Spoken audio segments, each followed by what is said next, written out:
Coming up next, BG24 Sports. Over the weekend, there were two BGSU teams that competed against the Toledo Rockets. We'll tell you how the Falcons finished in these matchups. And this weekend, seniors were honored for their 4 years of participation in their sport. We will have all that and more right here on BG24 Sports. It's un-Falcon believable coverage that you won't get anywhere else. This is BG24 Sports. Good evening, everyone. I'm Gary Galbraith. And I'm Christy Kopanis. Thanks for joining us tonight. The Bowling Green State University Falcons took on the University of Toledo this week. Not only one, but two different games. Before the football team took the field, reporter Jackie Elliott spent some time with the tailgaters to see what their thoughts were before the game. Stadium, they're ready to beat Toledo. We are BG was the target slogan in Bowling Green this weekend. Both Falcon and Rocket fans get ready to pack the Detroit for the Battle of I-75. BG fans were fired up for a classic rivalry matchup. It's an awesome rivalry, and they suck. That's, enough said. We're just awesome. Yeah, and the energy, the fans are always going, and it's just nuts. The stadium's nuts the whole time. Falcon flags flying high and burgers on the grill was a sight to see on this windy Saturday afternoon. But fans vowed not to let the cold stop them from a great tailgate. It's everybody's talking a little bit about the weather, but it's not snowing, it's not raining. This is good Bowling Green Toledo weather. The stage is set and fans are ready to watch their favorite teams go head to head. Reporting for BG24 Sports, I'm Jackie Elliott. The annual BGSU and UT game took place at the Detroit on Saturday, and reporter Terry Lash was on the sidelines taking in all the action.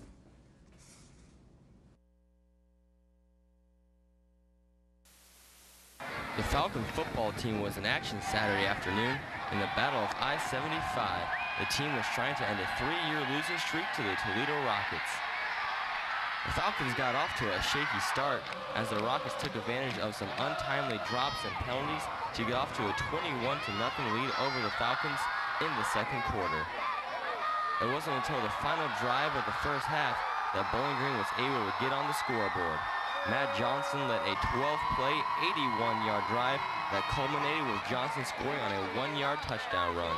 The Falcons continued to roll along in the second half as the Falcon defense started to shut down the Rocket offense. After a Tyler Tate field goal, the Falcons headed into the fourth quarter down by a score of 21-10. The Falcons struck first in the fourth as Travis Green had two 7-yard touchdown runs to start the quarter that put BG up by a score of 25-21. But it would be Toledo who had the last laugh as Terrence Owens hit Alonzo Russell on an 11-yard pass on fourth down to put the Rockets up on top. The Falcons were unable to score on the following drive and came on the losing side of the instant classic by a score of 28-25. Head coach Dave Clausen spoke at the post-game press conference. We did some things that I think are uncharacteristic of our team. Certainly the roughing the kicker and the personal foul was very disappointing. And then our opportunity to go for it, 4th and 1 on the half-yard line there when we had the procedure. And you go back, and those are really critical plays in the game. The Falcons will be back in action on Tuesday, November 5th, when the team travels to Oxford to take on the Miami Redhawks. Now for women's soccer, aside from the freezing weather Friday night, the Falcons hosted the Ball State Cardinals for some MAC conference action.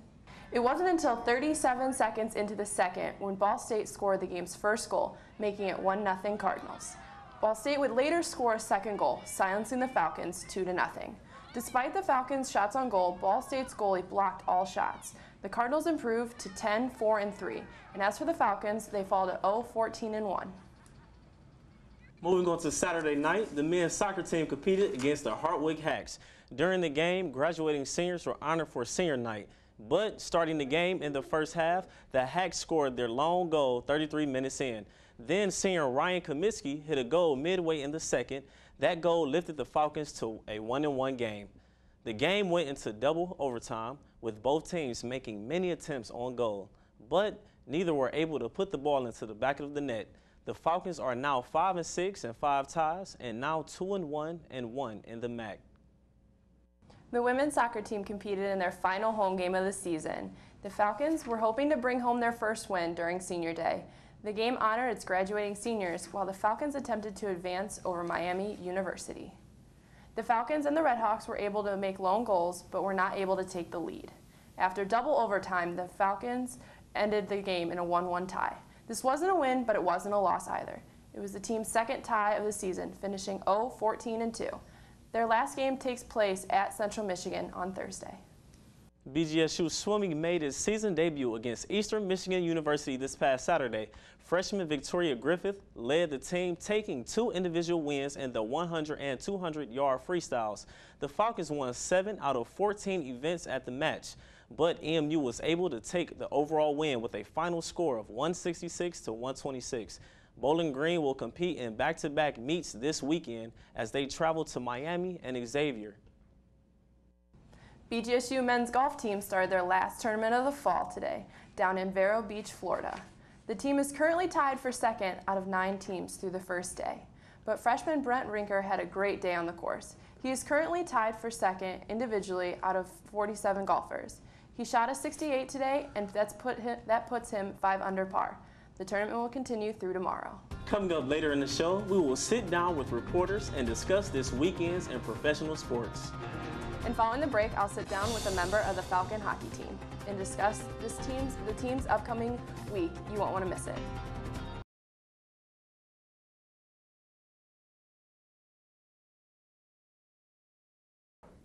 Welcome back. I'm joined by Ben Murphy of the hockey team. Welcome. Good to be here. So first, start off, tell us about this upcoming game against Ohio State. You guys came back down last time from 3 goals to win it. Talk about that game. It was a good game. It was one we wanted to win. We had a lot of help, a lot of support, good fan base that night. Falcon fanatics and the bleacher creatures were at it. Yeah, we're down, but the team didn't give up. They knew, one thing we can do, we can finish strong, and we did it.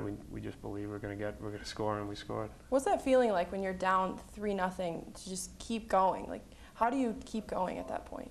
I don't know. It's just maybe you didn't think that the goals were, they scored, or like you don't feel like you're beat. So that, in a way, that feels like it's like you're not getting a bounce or whatever. So you just keep pushing, you get bounces. You'll get one, then 2 will come. You just keep playing the game that you've been playing. What was it like to get those 3rd and 4th goals to eventually win the game? It was huge. It was awesome. That's hockey right there. So it was good. You guys are going to Ohio State tomorrow, which isn't one of your farther games, but with the new league, you guys have a lot of traveling to do. You guys have a new bus. Tell us about the bus and what's all in it. It's great. It's got a couple of lounges in the back. There's a lounge, like a little sofa U area. In the front, there's 2 benches. There's I don't know how many bunks, but there's bunks. It's 3 bunks, 3 levels, like all the way down. I think it's a gold bus, no BG logos painted on it, but it's comfortable. It's better than going on a 9-hour bus ride and sitting up straight. There's TVs. There's little TVs in each bunk, so you're laying down, you can fall asleep, you can watch a little TV. You can bring your own DVDs. Got a DVD player. We got a great trailer hitch on the back that we put the bags in, and we tow it along. Pretty straightforward, but it looks like a. It sounds pretty cool. Yeah, we got, it's kind of celebrity-like. It's not a big deal. It's got to be more fun traveling like that with your teammates than it was just a regular bus. You can have more in the lounges. You can have a better interaction with the guys. And stuff. Exactly. Instead of sitting one behind each other or whatever, you can face each other, 6, 7, 8 guys. So it's good. That's pretty cool. It makes it easier. Why did you decide to play college hockey? You're a sophomore. Tell us about your decision to play college hockey. I wanted to play college hockey for the girls, really, but I played hockey since day one. I've always wanted to play hockey. Just keep playing hockey as long as I can. So it was the next step. So I just tried to do it.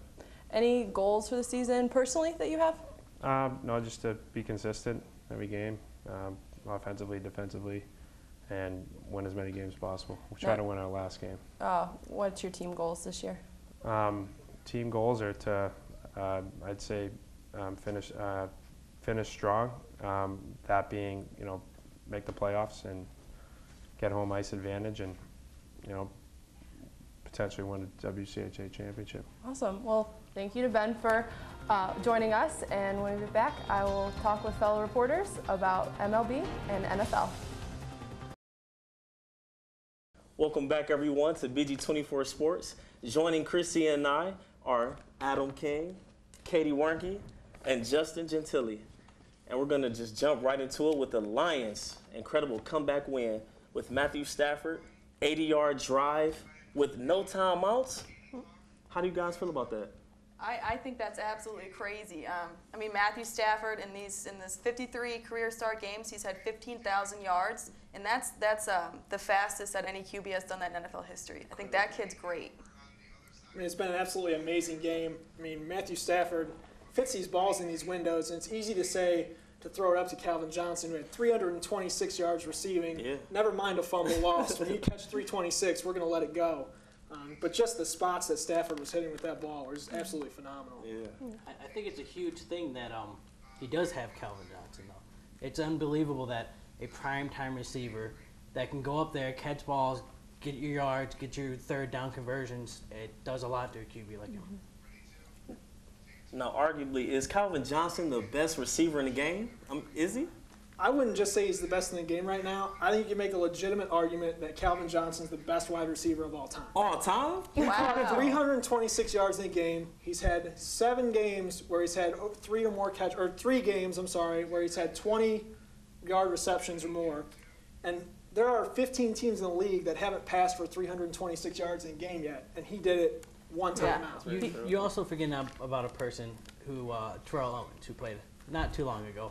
During his prime, he was on a whole different level. T.O. was a man against guys, I guess, I would say. But Calvin's slowly getting on that level, but I would say T.O. is a little better. They don't give him the name Megatron for nothing. That's right. True. But what's significant is, I think, is Calvin Johnson's IQ. I mean, he knows when to get open. He reads defenses. That's very big. Even he helps his quarterback out huge when his quarterback's scrambling. There's no other receivers that can do it as well as he does it. All right. Well, we're going to talk about the undefeated and still Chiefs. They play the Browns this weekend. Browns could have took the win there, but the fumble by Best. How you guys feel about that?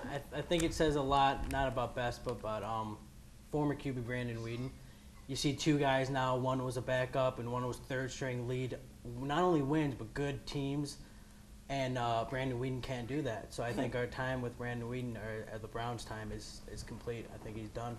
I think you're going to go on with Jason Campbell. And if that doesn't work, you'll have no other option to go with Weeden. But I think Weeden's pretty much done. Yeah, I mean, it's a shame when you see a guy like that go, and Brandon Weeden, where you want to give him a chance, and you give him all the opportunity that you possibly can. Mm-hmm. But we've seen 2 quarterbacks come in basically off the street. I mean, Jason Campbell hadn't taken a significant snap in play time since the middle of last season for Chicago, and comes in and moves the offense, and he looked good. I mean, I'd hate to say it, in front of everybody like this, but Jason Campbell made Brandon Weeden look like a scrub. Yeah, like a real scrub. So, to the Chiefs, do you think the Chiefs are like a contender for the Super Bowl? I definitely think they are. They won't. They'll have a loss eventually. They'll get a couple losses, but I definitely think that you can say that they're a contender at this point. I mean, they've been solid all the way through. Mm-hmm. That's not going to change. Maybe they'll get a loss, but I don't think it'll hurt them overall. If you look in the past, teams with great defenses have a good chance. The Ravens again. I mean, you see other teams. Packers had a good defense at one time. You see teams with good defense always have a chance in the playoffs because anything can happen. If you can stop them from scoring, you have a chance. Anything can happen. So, Katie, what about you? I think with the Chiefs, I think their first loss could come coming up this season. They play the Broncos twice and they play the Colts. I think those are good. Those are good chances for the Chiefs to finally be beaten. I think probably the Broncos more so than the Colts, but still 2 teams that are contenders to the Chiefs take are down the Chiefs. The only team in NFL history to go 8-0 after a 2-14 season. So we'll see. I just think it's really important to add. I mean, it's an 8-0 team, but they have not beaten a team with a record above 500 yet. Their best game was Dallas. That was 4-4. They play Buffalo next week. Then they hit the bye. Then it's Denver, San Diego, Denver. That's a tough stretch. That is a tough stretch. That's very tough. So Moving on to some baseball action here. Predictions on the game. Series is tied 2-2. You have to wrap it up. Well, that's all we have time. Well, thank you so much for joining us again. And following the break, Chrissy and I will discuss some sports.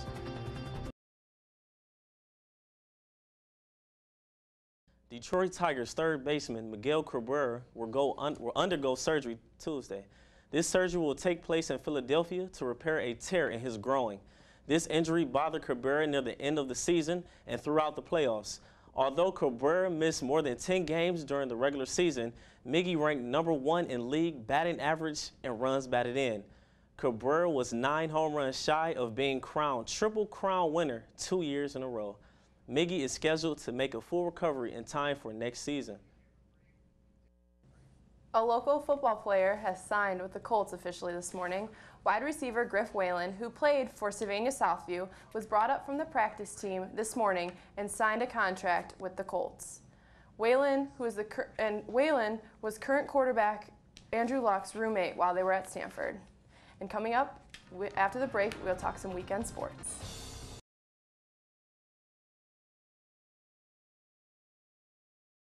There is a lot of Falcon action this week. Tomorrow, the ice hockey team will take on Columbus, or will go to Columbus to take on Ohio State. And on Thursday, women's soccer travels to Central Michigan for their last home game of the season. Also, volleyball will be home to host the Red Hawks of Miami. And on Friday, hockey takes their home ice again as they host Anchorage, Alaska at 7:07.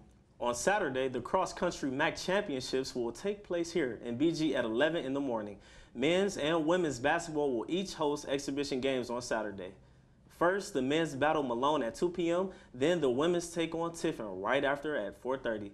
And hockey will have another shot at Alaska Anchorage, puck drop at 7:07. Well, that's all we have today for BG24 Sports. Be sure to join us tomorrow night for BG24 News with Madeline Fennett and Dominique Hicks. And if you have any questions or comments or concerns, visit our website at bg24news.org and at our Facebook page at facebook.com/BG24Sports. I'm Christy Kopanis. And I'm Gary Galbraith. Have a good night, everyone.